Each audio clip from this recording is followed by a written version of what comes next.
আপনি কি জানেন আপনার বাড়ি থেকে হাজার হাজার মাইল দূরে আমেরিকা আর ইরানের মধ্যে চলা এই উত্তেজনা আপনার বাড়ির রান্নাঘরের আগুন নিভিয়ে দিতে পারে?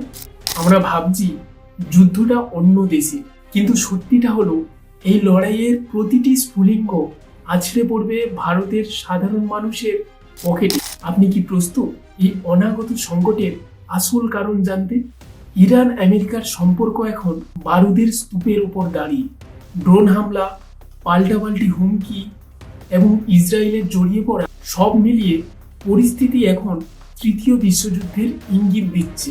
কিন্তু ভারতের জন্য দুঃসংবাদ হলো এই যুদ্ধের কারণে বিশ্ববাজারে অপরিশোধিত তেলের দাম আকাশ ছোঁয়া হয়ে যাচ্ছে।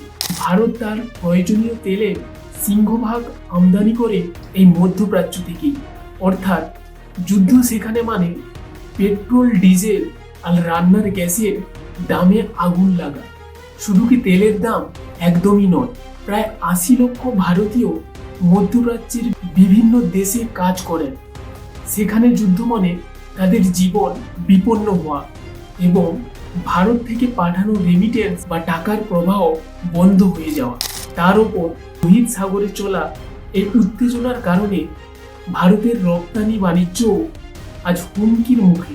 ভারত একদিকে আমেরিকার বন্ধু দেশ, আবার অন্যদিকে ইরানের চাবাহার বন্দরে আমাদের কোটি কোটি টাকা বিনিয়োগ রয়েছে।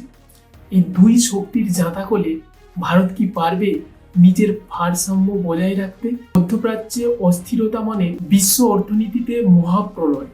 আমরা হয়তো সরাসরি যুদ্ধে নেই, কিন্তু এই যুদ্ধের প্রতিটা আঘাত আমাদের অর্থনীতির ওপর এক একটা পেরেক হয়ে বিঁধছে। কূটনীতি না রণহুঙ্কার, কোনটা জিতবে শেষ পর্যন্ত?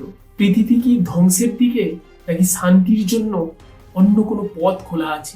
আপনার কি মনে হয় ভারতের কি উচিত এই যুদ্ধে নিরপেক্ষ থাকা, নাকি কোনো এক পক্ষ নেওয়া?